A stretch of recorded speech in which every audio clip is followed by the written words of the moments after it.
Get ready for speed because we are kicking things off with the Ducati Hypermotard. This V2 Street Supermoto is 20 years old, and it's packed with attitude and power. We are diving deep into everything about this machine, from its history to the brand new V2 model that's changing the game.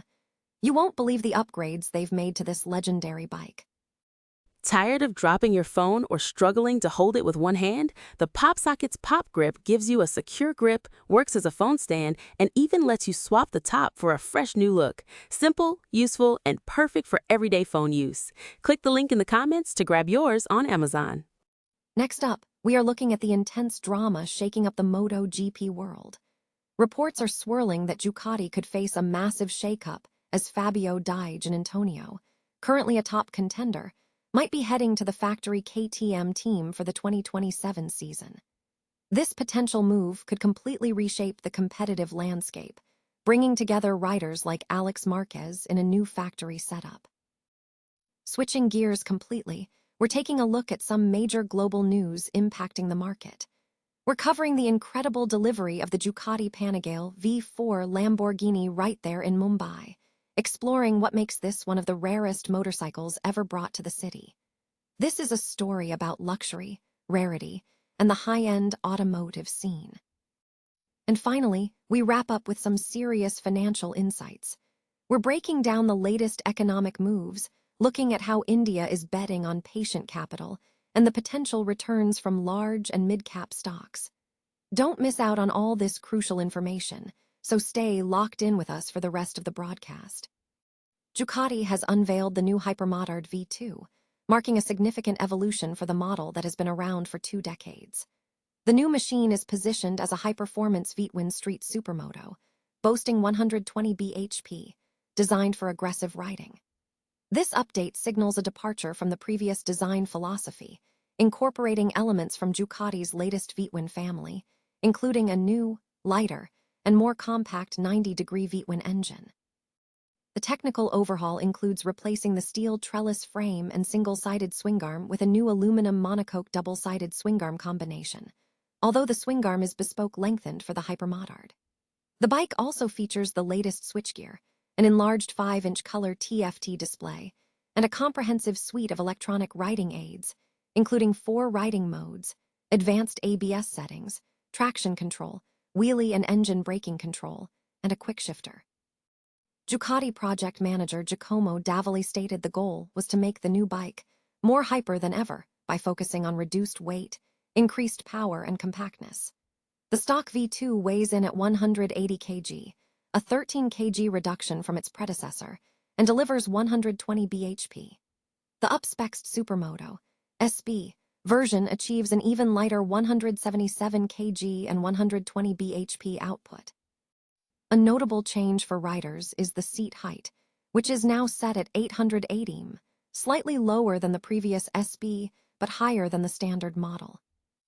The SB variant is equipped with premium upgrades, including fully adjustable Erlins 48 mm forks, forged wheels, Brembo M50 calipers, a steering damper, a lithium battery, and cosmetic enhancements, priced at £3,800 more than the base model. While the new V2 maintains the signature, Hypermotard, aesthetic through its subframe and underseat pipes, it offers improved maintenance with valve checks every 45,000 km. Motorcycle News characterizes the new bike as capable of intense, fun-focused riding, highlighting its ability to hoon, wheelie, and slide until the cows come home. However, the report cautions that the bike remains impractical for everyday use, and its high price point positions it as a niche offering.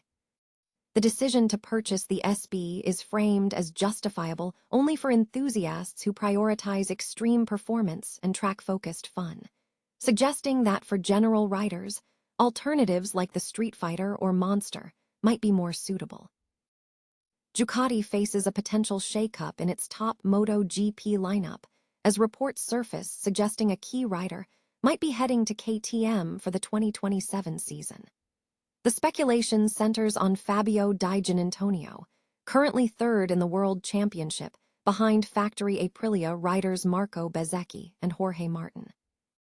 despite racing for the VR46 team, Daigen Antonio is reportedly being considered for a move to the factory KTM team, potentially linking up with fellow Ducati rider Alex Marquez.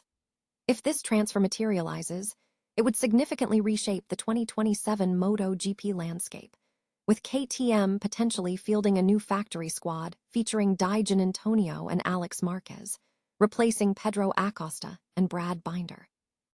The implications are significant for Ducati, which could see the loss of one of its most established stars.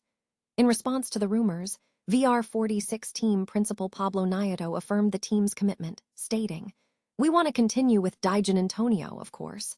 We have a very good relationship. It's our third year together, and every year we get faster and faster. We are working together with Ducati to give him what he wants, a factory bike, factory support." However, VR46 team director Alessio Salucci acknowledged the difficulty of retaining the rider, noting, "It's not easy for Fabio to remain with us because there are a lot of requests for him from other teams. After Barcelona next weekend, we will know more. It's not 100% yet." The 2026 MotoGP season is currently underway with the Catalunya Grand Prix in Barcelona. Mumbai witnessed the arrival of an exclusive and highly coveted machine, the Ducati Panigale V2 Lamborghini. This delivery highlights the growing appetite for ultra-luxury and high-performance vehicles in the Indian market.